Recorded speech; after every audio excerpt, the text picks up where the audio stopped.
Bien, bonjour à tous. On va commencer. Merci de nous retrouver pour cette nouvelle conférence minute dédiée cette fois-ci à la mobilité smart et durable, une thématique que développera Fabien Leron, chercheur à l'école des ponts ParisTech dans quelques instants. Avant de vous laisser la parole, Fabien, je vais prendre le temps de revenir très rapidement sur le projet porté par la communauté Léonard pendant cette période de confinement. Léonard, la plateforme de prospective et d'innovation de Vinci, mais aussi le Lab Recherche et Environnement, la Fabrique de la Cité et la Fondation Vinci vous retrouvent en effet chaque jour à 14 heures et en live pour échanger avec vous autour des solutions et des métiers des villes et des infrastructures. Il est fréquent lors de ces moments d'échange que nous fassions référence à la crise sanitaire et à ses répercussions actuelles, tout comme il peut être question de sujets différents qui nous permettent de garder la liberté de faire des pas de côté vis-à-vis de l'actualité. Aujourd'hui, je le disais donc plus haut, nous recevons Fabien Leron, chercheur à l'école des ponts ParisTech. Et avec vous, Fabien, il sera donc question des conditions modernes de la mobilité, et en particulier des évolutions liées au numérique et à la smart mobilité, qui pourraient faire advenir une mobilité plus durable. Et pourtant, cette mobilité durable ne se fera qu'au prix de certaines adaptations que vous préciserez dans le cadre de votre présentation. Je vous laisse la parole. Merci Camille. Bonjour à tous. Mobilité smart et durable, effectivement, vaste sujet. Vaste sujet. Alors, je vais commencer par dire un peu plus précisément quel est mon point de vue là-dessus. Déjà, pour me situer, je suis ingénieur à la base et chercheur depuis une thèse de doctorat. Je dirige des recherches en recherche opérationnelle pour comprendre les systèmes. Quand on dit analyse systémique, ça fait référence à une compréhension qui est à la fois qualitative et articulée des choses, en essayant de maîtriser intellectuellement leur complexité. Et je modélise les aspects techniques et les aspects économiques, certains aspects sociaux aussi. Alors sur quoi tout cela? Mais je m'intéresse à des réseaux de transport en termes de configuration spatiale, de comment ces réseaux fonctionnent aussi, avec quelle loi de trafic, ainsi qu'à des systèmes territoriaux, ce qui renvoie à l'habitation des lieux par les personnes, autant qu'à la mobilité, et derrière cela, des questions d'immobilier, de foncier, et aussi de localisation de l'activité économique et donc d'emploi. Alors, en particulier, j'ai piloté pour l'École des Ponts 10 années de chaire éco-conception. Je rappelle que la chaire éco-conception des ensembles bâtis et des infrastructures, c'est un partenariat entre ParisTech et le groupe Vinci. Côté ParisTech, 3 écoles, Mines ParisTech, Agro ParisTech et l'École des Ponts ParisTech. Nous avons vécu 2 quinquennats de chaire éco-conception et depuis l'année dernière, cela s'appelle le Lab Recherche Environnement.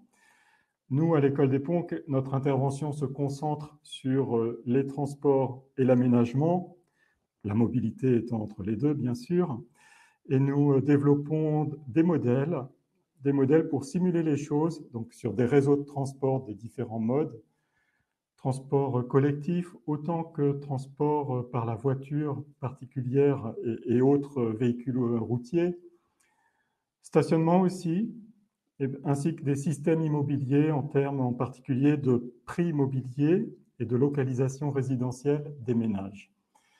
Une grosse activité de modélisation qui s'est au fur et à mesure enrichie par des développements méthodologiques sur l'évaluation, comment évaluer les choses dans leur complexité, l'analyse de cycle de vie évoquée par Bruno Peuportier la semaine dernière pour des questions de bâti.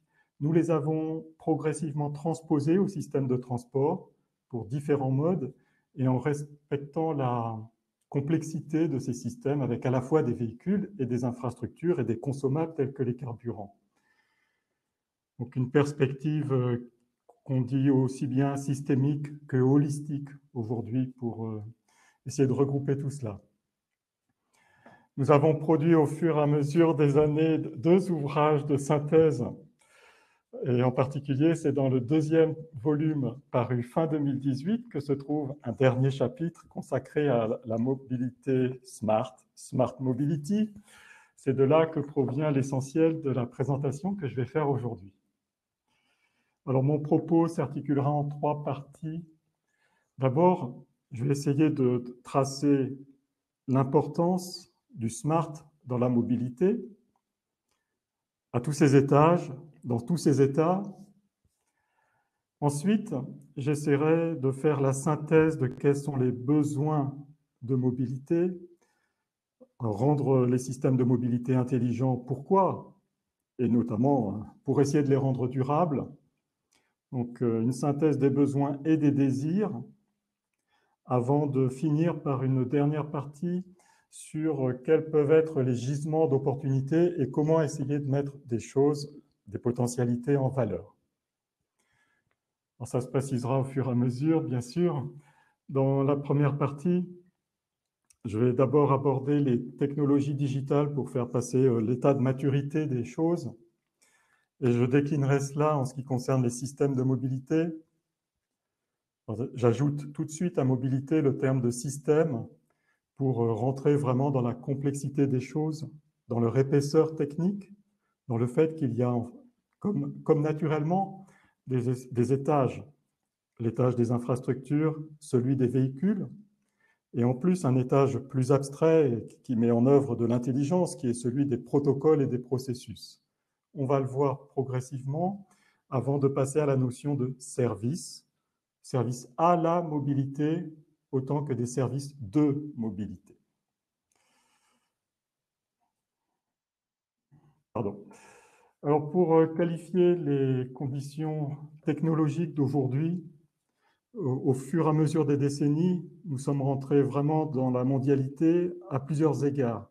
Il y a d'abord le fait que le monde entier est bien connecté aujourd'hui par des chaînes logistiques très puissantes qui permettent de fabriquer les choses avec des grandes économies d'échelle, notamment dans des usines en Chine, et donc de récolter des économies d'échelle. Ça change les coûts de revient des produits. En même temps, la population mondiale a cru, elle constitue une demande pour consommer des produits, des services, et comme c'est mondialisé, cette demande est relativement standardisée.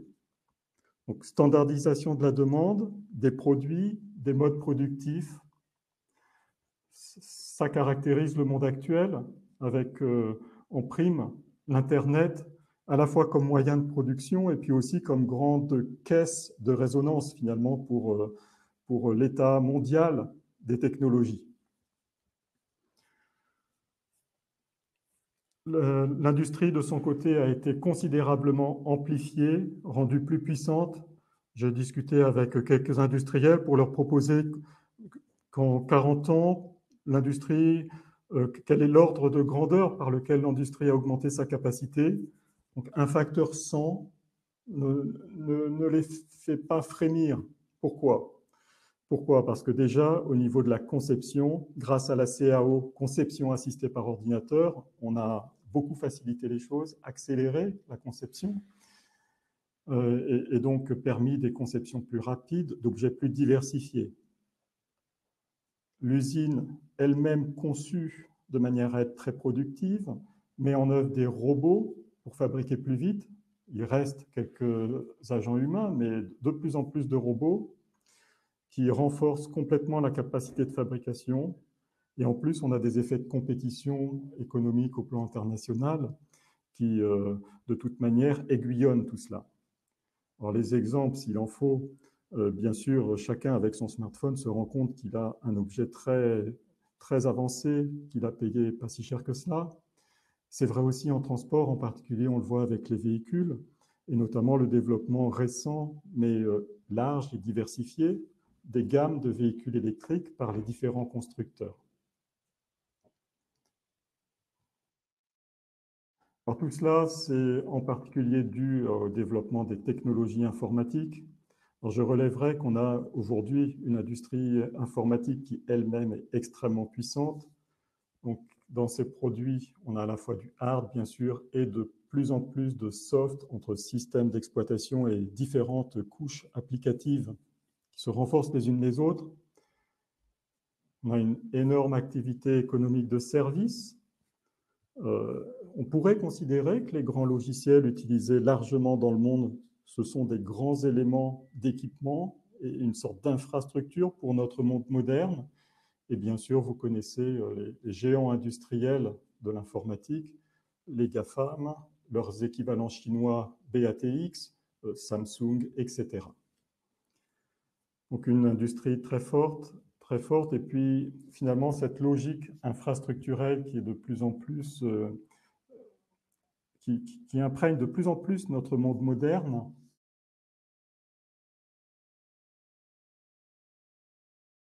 Il y a, je vais pas dire partout, mais de plus en plus des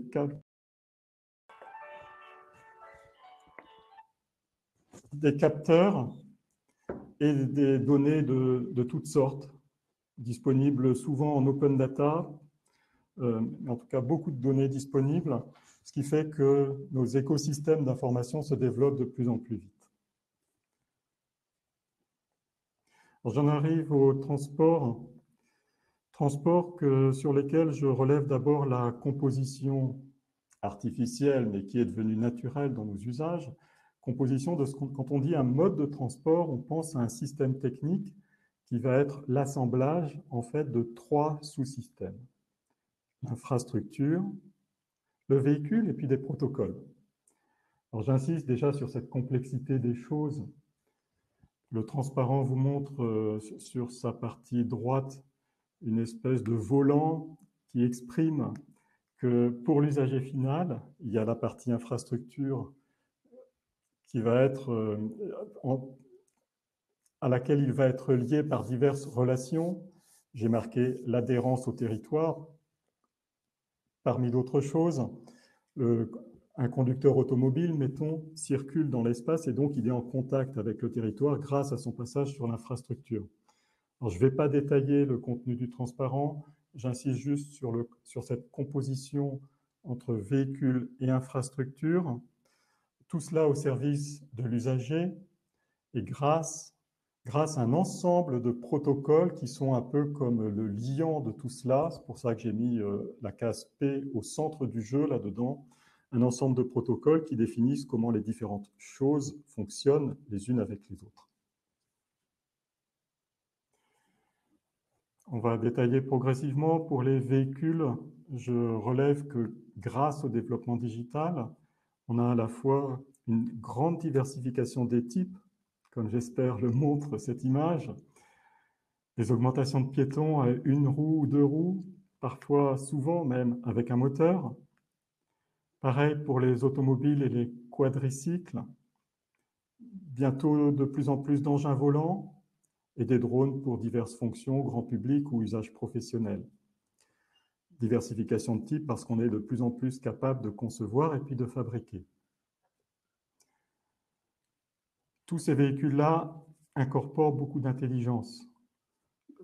L'usager, le conducteur d'une voiture voit son intelligence de bord, mais il ne doit pas oublier aussi que sa voiture est composée d'un ensemble de sous-systèmes et que tous ces systèmes aujourd'hui sont gérés avec des calculs.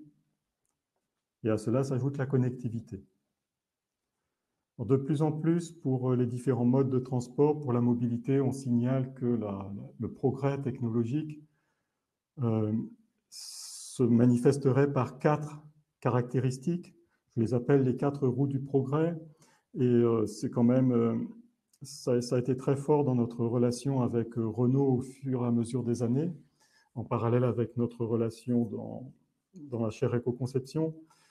Ces 4 roues du progrès sont d'ores et déjà la motorisation électrique, la connectivité du véhicule, la possibilité de le partager, et puis prochainement, la conduite autonome à plusieurs degrés. Je renvoie à Pierre Delegue, à son intervention d'il y a quelques jours, qui était fort bonne sur ces sujets-là. Si je devais caractériser l'intelligence du véhicule, et c'est ça qui est mis en évidence dans le chapitre de l'ouvrage de la chaire, je relève une série de grandes caractéristiques. Au départ, c'est un objet matériel qui sert à nous déplacer, donc il faut que cet objet soit solide, qu'il nous contienne, qu'il apporte une motricité grâce à son moteur. et que cela se fasse avec sécurité. En plus, on est évidemment davantage satisfait si l'automobile est confortable et si elle est frugale en termes de consommation de carburant notamment. Donc tout cela existe depuis bien des années. Ce qui a changé depuis une vingtaine d'années, disons, c'est d'abord la connectivité avec en particulier l'invasion de l'automobile par des capteurs. Et puis ce que j'appelle maintenant la serviabilité, le fait qu'on puisse de plus en plus partager les automobiles sous différentes formes de services.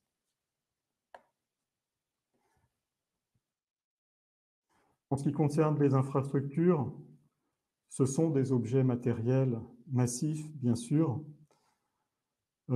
pour lesquels, malgré cette matérialité, je dirais, ou en renfort de cette matérialité, il y a de plus en plus de soft qui est mis en œuvre, soft pour, bien sûr, concevoir l'objet comme un autre objet industriel, aussi pour le construire, pour surveiller son état et pour gérer l'entretien. Infrastructure qui aussi est équipée d'un ensemble de sous-systèmes. On pourrait, donc un peu comme une automobile, c'est un système complexe, une infrastructure avec plusieurs fonctions, plusieurs processus qui vont être gérés chacun par un système et qu'il faudra faire coopérer en plus. Donc là, l'intelligence de l'infrastructure, pour la résumer, je pointerai d'abord le fait que l'infrastructure rend des fonctions de support matériel, bien sûr, fonction d'accès, entrer sur l'infrastructure, en sortir, de guidage. Et il faut compter les infrastructures de stationnement comme étroitement complémentaires et formant un grand tout avec les infrastructures de circulation. Ce qui change progressivement, c'est la capacité de l'infrastructure à gérer l'énergie. Donc là, l'équipement progressif de bornes de recharge électrique ou diverses innovations pour distribuer de l'énergie électrique le long de l'infrastructure sur la voie courante. Ça fait partie de cela. Et se profile devant nous la possibilité de récolter des énergies renouvelables le long de l'infrastructure et de bien faire coopérer par un smart grid toutes ces possibilités de gestion énergétique avec le reste du réseau d'énergie. Alors j'insiste sur le fait que tous ces sous-systèmes mettent en œuvre de l'intelligence métier, et puis un système d'information qui est devenu de plus en plus dynamique. Bien sûr, tout le monde est familier de la gestion du trafic, et je l'ai mentionné, et je prends soin de rappeler les autres fonctions qui sont remplies par des systèmes tout aussi dynamiques pour beaucoup.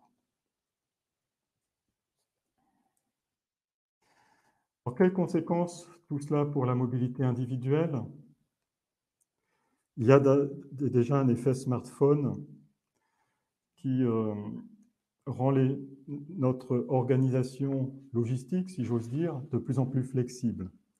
Avec un smartphone, on peut s'adapter de manière dynamique, connaître les dimensions, connaître les conditions dynamiques de circulation, par exemple, et choisir le moment où nous allons nous déplacer. Un smartphone, on en dispose tout le temps à titre personnel, donc on peut l'utiliser en se déplaçant et donc réutiliser le temps qu'on passe en déplacement. Il nous sert à plein d'applications et aussi, en particulier des opérations de transaction pour faire du téléachat, du télépaiement, etc. Donc, augmentation de l'individu pour gérer sa mobilité. Le petit schéma à gauche, là, pour dire inspire, plan, book, ticket et evaluate, c'est ce qu'on appelle très largement en marketing le parcours client. Attention, ce n'est pas un parcours dans le monde physique, en général, pour la plupart des produits et des services. C'est un parcours dans un cycle commercial et qui prend beaucoup de sens également aussi pour tous nos usages de transport. À part qu'il faudrait rajouter une flèche de plus où il y aurait le use, le fait qu'on utilise en tant que voyageur le système de transport, et c'est ça qui va nous distinguer fondamentalement des autres types de services. Alors, j'y reviendrai à propos des services de mobilité. Là, je soulignerai simplement l'incroyable amélioration des services à la mobilité dont nous avons bénéficié grâce à l'Internet, grâce au smartphone et bien sûr à l'écosystème d'applications pour cartographier les lieux,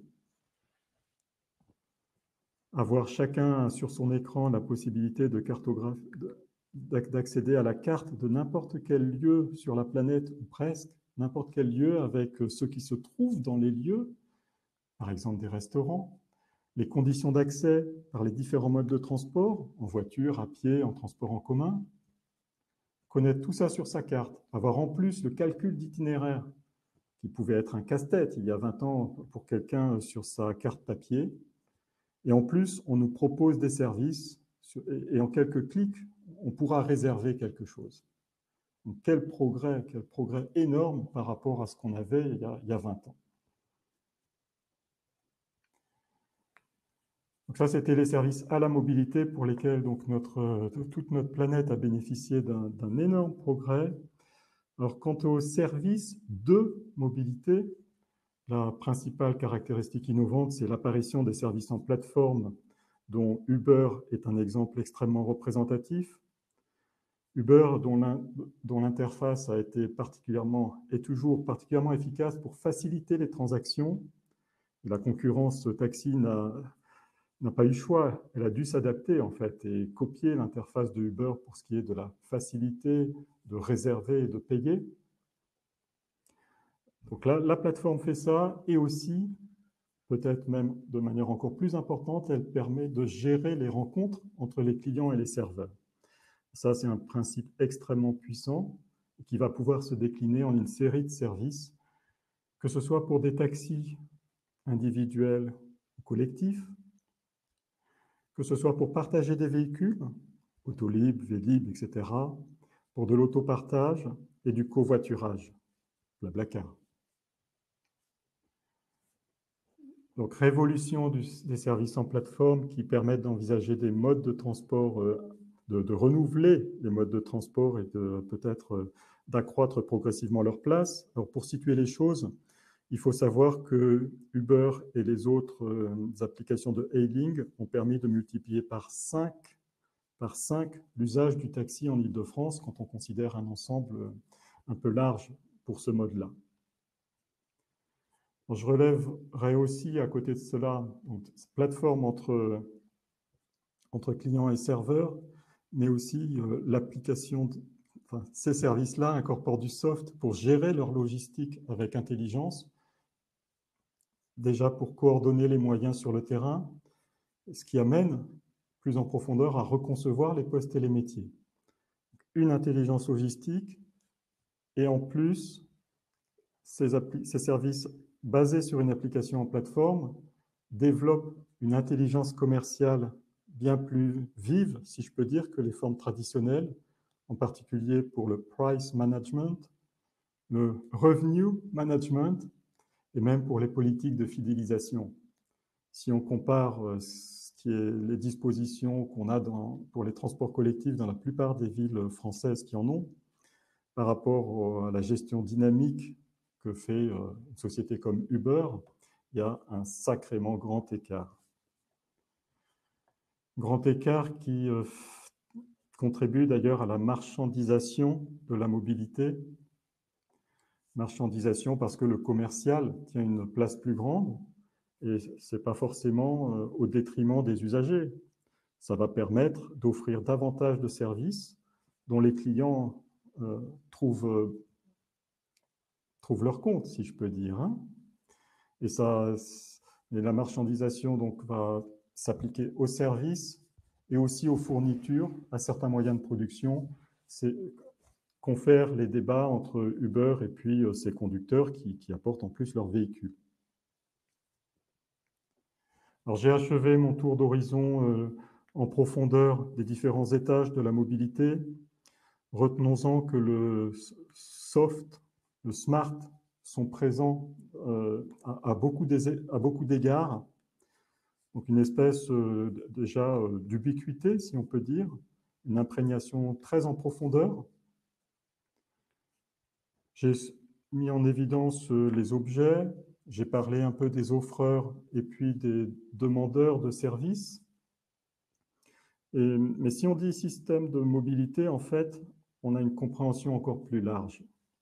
Il faut considérer également les impacts de la mobilité, ce qui va renvoyer à des impacts économiques dans le circuit de production, à des impacts sociaux qui sont bien sûr ceux pour les usagers et aussi ceux pour les riverains. Ce qui pose la question, quand on veut gérer le système de mobilité, d'obtenir un consensus large parmi la population en respectant à la fois les intérêts des usagers, mais aussi ceux des riverains et ceux des agents employés par les différentes entreprises qui contribuent au transport, que ce soit pour exploiter les transports, que ce soit pour construire les infrastructures ou les véhicules. Besoin de consensus. Pour ça que j'ai orienté ma deuxième partie pour tracer la synthèse, essayer de tracer une synthèse de quels peuvent être les désirs pour la mobilité. Je devais faire le cahier des charges en termes d'infrastructure. Je pointerai d'abord que chacun souhaite une certaine qualité d'usage, de la rapidité, du confort, y compris le confort de l'infrastructure quand on passe dessus, de la fluidité, de la fiabilité. Les clients l'attendent. Au niveau du territoire, on attend une intégration large, un fonctionnement en réseau, et aussi le fait que l'infrastructure accueille de plus en plus de modes de transport, ou les accueille mieux et les fasse mieux cohabiter. L'autoroute, par vocation, est dédiée au trafic automobile, mais les rues sur la voirie urbaine sont, elles, dédiées à un espace, à un usage partagé, et cela, je crois, est attendu par tous les habitants. C'est classique.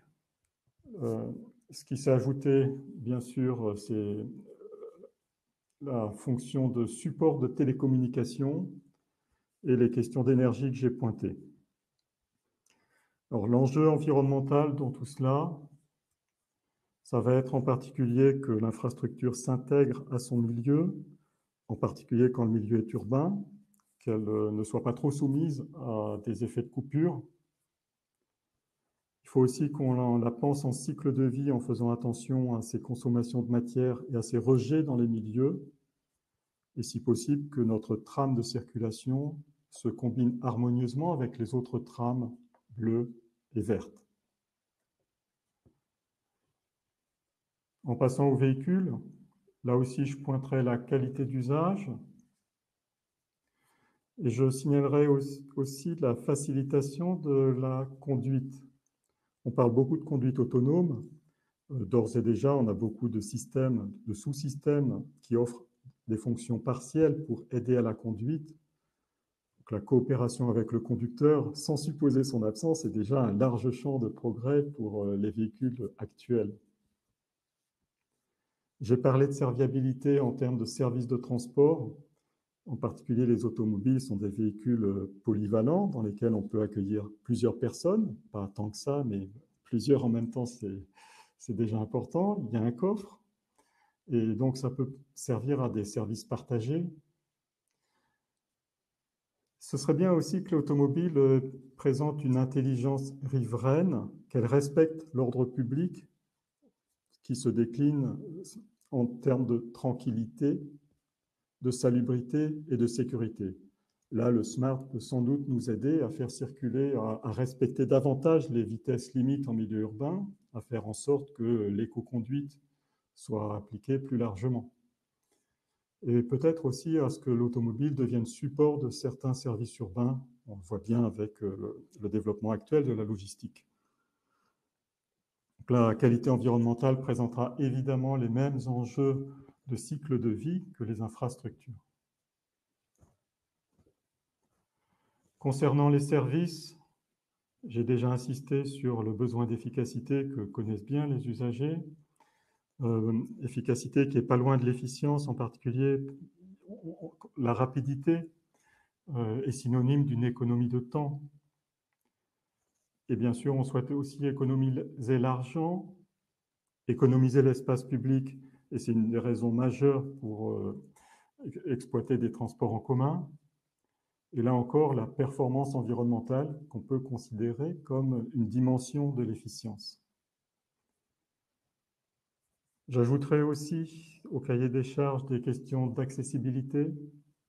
Pour l'usager, ça prendra la forme beaucoup de la fluidité, fluidité des transactions, fluidité des passages, viabilité sans être trop interrompu, et aussi la possibilité de passer d'un mode à l'autre, d'un service à un autre, intermodalité et interopérabilité. Au niveau du territoire, d'un ensemble de solutions, en particulier pour se faire transporter, pour bénéficier de services de transport public. Et ça, bien sûr, l'offre va dépendre des spécificités du territoire en question. Dans ce transparent-là, j'essaye de rassembler quels sont les enjeux pour l'individu de la mobilité. Et en leur préparant, j'ai été conditionné par la période actuelle. J'ai essayé de revenir au fondement de nos besoins humains à satisfaire. On attend dans notre vie quotidienne que notre intégrité physique et notre santé soient assurées, ce qui se traduit en mobilité à la fois par notre intégrité, notre sécurité dans nos déplacements, mais aussi par le fait que des véhicules puissent venir nous porter secours, pompiers, ambulances, etc. La question de subsistance est presque aussi fondamentale, tout à fait nécessaire bien sûr, ce qui signifie qu'il faut une logistique d'approvisionnement. L'accès aux aménités paraît plus optionnel. Les activités professionnelles, vous le savez, en ce moment, ça dépend du degré de nécessité et du numéro de la ligne dans laquelle on est compté. Et quant aux diverses activités sociales, nous pouvons les concevoir chacun vu le manque actuel. J'ai repris cela au motif de la gestion d'ensemble, des besoins de mobilité sur le territoire, si on veut les mettre en ordre. On mettrait vraiment en première ligne les services civils, presque au même niveau les produits de première nécessité, en s'intéressant à la fois à la production et à leur distribution. Et finalement, tout cela fait partie d'une espèce de logistique collective qui intégrera notamment aussi la collecte des déchets. J'ai resitué le reste de la mobilité productive. Et quant aux autres besoins de mobilité, se pose effectivement la question de est-ce qu'ils sont optionnels, est-ce qu'ils sont substituables d'une autre manière. Donc, satisfaire les besoins, premier ensemble, premier de motifs de gestion, et à quel prix, avec quelles ressources, comment les gérer. Il y a bien sûr la protection des personnes et des biens qui vont correspondre à ce besoin d'assistance dans des cas critiques, mais la protection normalement devrait être permanente. L'espace physique est une ressource d'autant plus rare que l'urbanisation est plus forte. Je n'ai pas besoin de parler de la rareté des fonds publics et l'environnement, bien sûr. Même si on parle de guerre contre le coronavirus, c'est plutôt une bataille, alors qu'on est en guerre contre le réchauffement climatique. Dans ces conditions, l'action publique veillera aux personnes et aux choses. Elle s'intéressera à redistribuer par des allocations entre les personnes et entre les secteurs d'activité. À la fois gérer un système d'offres avec des fournisseurs à plusieurs étages dans l'épaisseur de l'offre, et en même temps à planifier la mobilité dans les territoires. Sacré challenge. Alors pour finir, je terminerai par une espèce d'interrogation. Comment saisir les opportunités? Est-ce possible? Qui doit agir? Pour stimuler cela, je relève l'épopée conquérante d'Elon Musk, non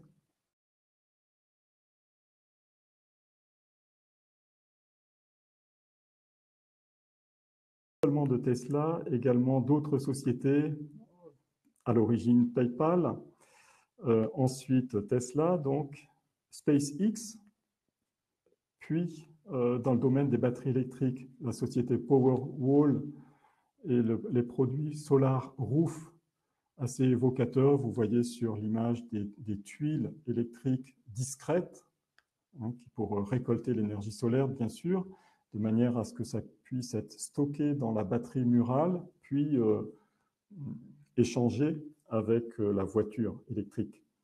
Alors, je relève l'ampleur mondiale des services qu'Elon Musk a développés et aussi, encore plus le fait que progressivement, par rapport au domaine des transports, couche par couche, les innovations d'Elon Musk conquièrent le domaine des transports depuis, je dirais, la strate extrême la plus proche des usagers, qui est celle du service de paiement, en passant par les véhicules, en travaillant sur l'interface entre véhicules et infrastructures grâce à la recharge électrique, et pour en aboutir maintenant à des infrastructures. On parle beaucoup d'hyperloop, mais Elon Musk, pour l'instant, construit surtout des tunnels pour automobiles sous certaines villes américaines telles que Las Vegas. Alors, de cela, je conclurai que c'est tout le système de mobilité qui est devenu plastique, nettement moins rigide qu'on ne pourrait le supposer. Traditionnellement, on parle du transport en soulignant la longue durée de vie des infrastructures. C'est vrai, ça n'est pas dépassé. N'empêche que la cadence de renouvellement des véhicules est déjà plus élevée et que celle d'apparition des services de mobilité partagée est carrément rapide. Et le jeu des services, après, se répercute sur de quel véhicule on a besoin et de quelles infrastructures pour faire circuler ensemble les véhicules des différents types et les piétons. Alors, quels sont nos facteurs d'inertie finalement? Pour moi, on n'a quasiment plus de restrictions technologiques. Notre monde est capable de fabriquer beaucoup de choses très vite s'il le faut. Les inerties sont plutôt sociales que techniques en vrai. Ça renvoie en particulier au fait que nous détenons certains équipements qui nous ont coûté cher et qu'il faut bien amortir, que nous avons nos habitudes, nos routines, chacun en tant qu'individu. La même chose s'applique bien sûr à l'organisation des entreprises, des administrations, etc. Et ça joue encore plus sur comment est-ce que les différents acteurs travaillent ensemble, coopèrent, et sont organisés les uns par rapport aux autres. Donc, des inerties. Mais malgré les inerties, il serait bon d'y aller, de ne pas laisser juste Elon Musk et quelques autres innover de leur côté. Alors, Elon Musk a produit en particulier des master plans, autrement dit des visions articulées de comment est-ce qu'il voit le renouveau de la mobilité pour tout un territoire. Et quand il pense mobilité, c'est le système de mobilité dans ses différents étages. C'est un challenge de faire comme lui, mais challenge à relever bien sûr, qui interpelle évidemment les régulateurs de nos systèmes de mobilité. Je dirais que Elon Musk lance un peu une espèce de course technologique à la reconception des systèmes de mobilité. Il serait bon que nos régulateurs prennent position dans cette course. Est-ce que c'est une question de compétition? La grande question, c'est bien sûr comment est-ce qu'on arrive à transformer progressivement et dans le bon sens nos systèmes. J'ai pointé quatre lignes d'action permises par le SMART et qui peuvent rendre nos systèmes plus durables. La première, c'est de gérer plus en finesse et de manière plus dynamique nos modes de transport. Ça inclut en particulier la gestion dynamique du trafic. La deuxième ligne, c'est pour mieux agencer les choses, et cela à plusieurs échelles d'espace, que ce soit le niveau d'une rue, celui d'un quartier ou celui d'une agglomération ou même d'un plus grand territoire. Il sera bon de repenser l'organisation de nos flux. Le troisième point, c'est le besoin de mettre en cohérence les différentes politiques, d'intégrer davantage les politiques multimodales de mobilité, les politiques de préservation de l'environnement et les politiques industrielles qui renvoient beaucoup à des questions d'emploi et de revenus pour nos sociétés. Quant au quatrième point, il s'agira de réguler les chaînes de valeur, autrement dit de dire l'organisation et l'architecture de nos systèmes productifs entre les différentes couches de l'offre. Ce système productif ne fera que s'amplifier progressivement, se complexifier. Sur la partie droite, j'ai fait un diagramme qui montre tout en haut le client final du service et progressivement la constitution matérielle de ce service qui repose sur un mode de transport et donc sur de l'infrastructure et sur des véhicules, mais aussi sur d'autres fournitures, énergie, information, etc. Alors, je terminerai par quelques mots-clés pour synthétiser. Technologie du digital, oui, qu'il faut concevoir vraiment en système qui est à la fois technique, économique, social. Donc, système est un mot-clé vraiment important pour penser la mobilité sans trop se focaliser sur tel ou tel aspect particulier. Les services de mobilité partagée, oui, c'est important, mais pas encore très important. On espère qu'ils se développeront, qu'ils prendront quelques pourcents, quelques dizaines de pourcents d'ici 20 ans. En attendant, ce qui est important, c'est qu'on a des infrastructures et des véhicules et que la grande majorité des déplacements et des trafics les utilisent de manière directe, individuelle, sans passer par des services partagés. J'insisterai aussi sur le besoin de penser les choses en cycle de vie, bien sûr pour l'environnement, mais tout autant pour l'économie. Dès qu'on parle de services de mobilité partagée, on est en économie de fonctionnalité. Il faut considérer la manière d'amortir les investissements. Il faut considérer cela très, très finement.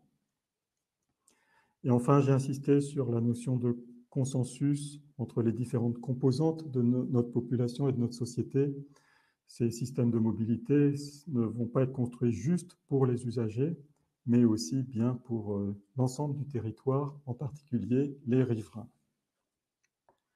Deux derniers mots.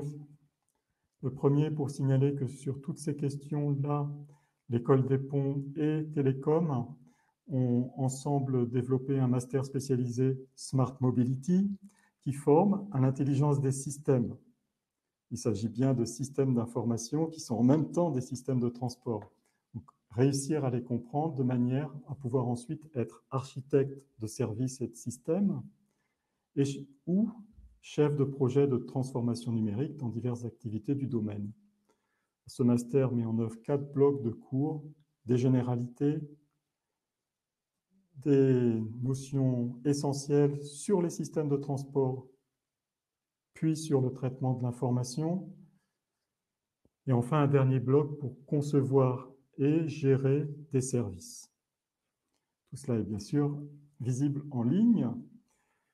Et mon deuxième complément, disons, c'est pour pointer que le consensus se construit grâce au dialogue et pointer que dans notre monde français du transport, il y a des associations, en particulier l'association Transport, Environnement, Circulation, ATEC, ITS, qui s'intéresse tout particulièrement aux questions que j'ai abordées aujourd'hui et qui tient un congrès annuel en janvier en région parisienne tous les ans. Donc. Voilà, j'ai fini ma présentation de base et je suis prêt à dialoguer avec vous, à essayer de répondre à vos questions. Merci beaucoup Fabien pour cette présentation très dense et très précise. Peut-être simplement une petite précision, le replay et les supports de présentation que Fabien a mobilisées aujourd'hui dans le cadre de la conférence seront accessibles sur les réseaux sociaux de Léonard dès demain. Donc, n'hésitez pas à les consulter. A priori, le live a correctement fonctionné. Peut-être deux questions pour conclure cet échange. Est-ce qu'il y a en France des expérimentations en matière de smart mobilité que vous jugez inspirantes? Et si oui, quels sont vos retours d'expérience sur ces dernières?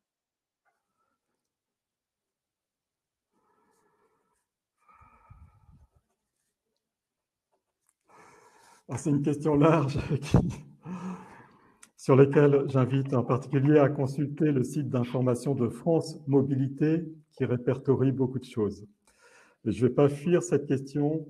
En particulier, ce que j'admire beaucoup en termes politiques, c'est la politique parisienne des transports qui, depuis l'ère de Bertrand Delanoë, a réussi à transformer progressivement la donne.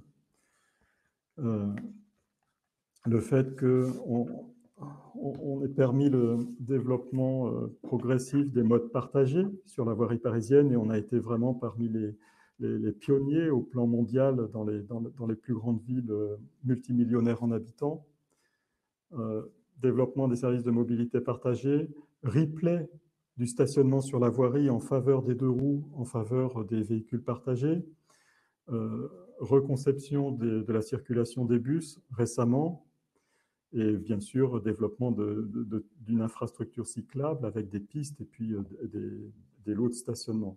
Alors, je dirais, ce que j'admire là-dedans, c'est le fait que ça n'a pas été si brutal. Autour des récents travaux de réaménagement des places, certaines voies ont qualifié cela de brutal ou d'abrupt. Quand on regarde sur un temps assez long, on voit qu'il y a une politique continue qui réoriente progressivement les choses et qui joue sur le système. Alors je sais que c'est polémique et qu'il y a un écart entre Paris et la banlieue. N'empêche, en termes de politique persévérante pour aller dans une direction claire et favoriser des modes plus respectueux de l'environnement, pour moi, c'est un bon exemple. D'accord. Autre question. Est-ce que les changements, notamment en ce qui concerne les modes de vie et les mobilités plus précisément, ne sont pas au centre aussi de la réflexion sur les mobilités de demain? Pardon Camille, je ne vous ai pas entendu complètement. Alors, je vais répéter ma question. Est-ce que le changement des usages en ce qui concerne les modes de vie et la mobilité ne sont pas au centre des réflexions sur la mobilité pour demain?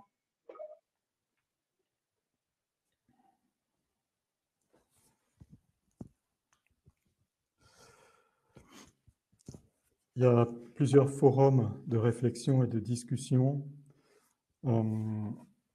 Il y a une activité prospective portée par de plus en plus d'acteurs qui se projettent à un terme assez long, qui parlerait plutôt d'horizon 2050, de manière à nous distancier de la situation d'aujourd'hui. Réflexion prospective qui, en particulier, donnerait plus d'importance au télétravail et aux téléactivités.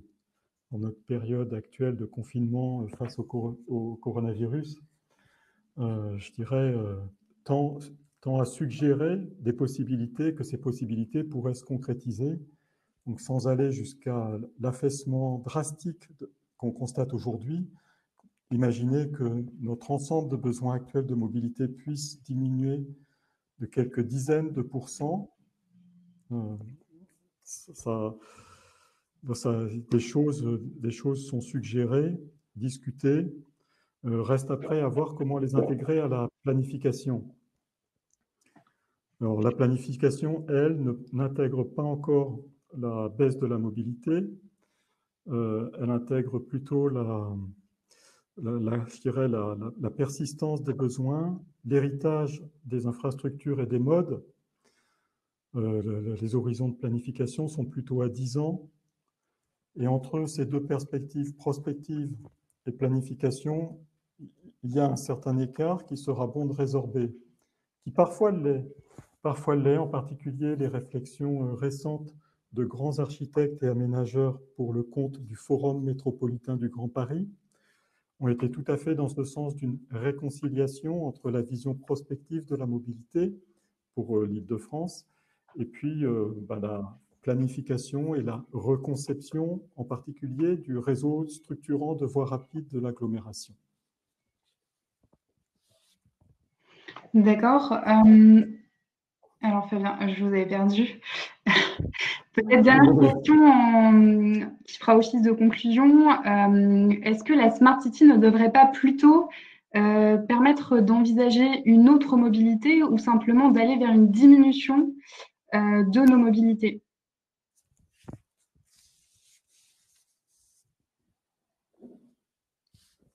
Alors, je compléterai d'ailleurs par rapport à cette distinction, en tout cas, entre prospective et planification, par pointer un grand absent de la planification dans la plupart des agglomérations que je connais, un grand absent de la planification de la mobilité, qui est quand même tout ce qui est logistique et transport de fret. Dans les plans de déplacement urbain, il aurait consacré un volet, mais ce volet ne se retrouve pas en particulier dans les simulations du trafic qu'on fait. On travaille beaucoup sur les voyageurs, mais pas encore assez sur le fret, loin de là. On fait des pourcentages additionnels au trafic des voyageurs. Et donc, c'est évidemment pas ce qui correspondrait à la situation coronavirus, si je peux dire, dans lequel on sent bien que faire moins de mobilité des personnes va engendrer un recours accru à la mobilité des biens grâce à des services logistiques. Donc la Smart City, qui est sans doute encore nettement plus difficile à définir que la Smart Mobility, que la Smart City comporte une certaine réduction de mobilité, réduction de distance à parcourir en tout cas. On aimerait cela, bien sûr, et je crois qu'il y a une vraie possibilité de cela. Ce qui, d'ailleurs, va ramener un autre point qui est débattu aujourd'hui quand on parle de relocaliser certaines productions. De même, dans les territoires, on discute de plus en plus de comment relocaliser dans des bassins de proximité plus restreints ce qu'on appelle les aménités urbaines, autrement dit, un certain nombre de commerces et de services qui sont des composantes que beaucoup trouvent essentielles pour justement définir la proximité. Donc, ce qui veut dire vraiment la relocalisation d'activités, que ce serait ça qui serait le plus efficace au titre de la Smart City pour réduire les besoins de mobilité. Très bien, je vais prendre une dernière question. Est-ce que vous avez étudié l'impact environnemental du smart lié à la mobilité? Et est-ce qu'il y a des gains à attendre par rapport au système actuel?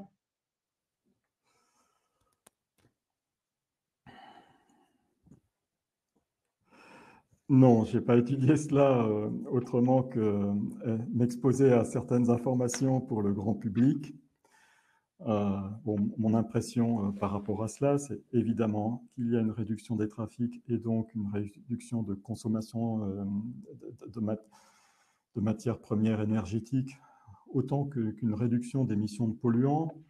Après donc les cartes d'air Paris ou comparables qu'on a dans les différents lieux, il faut pas seulement les imputer, je pense, à la réduction des trafics automobiles.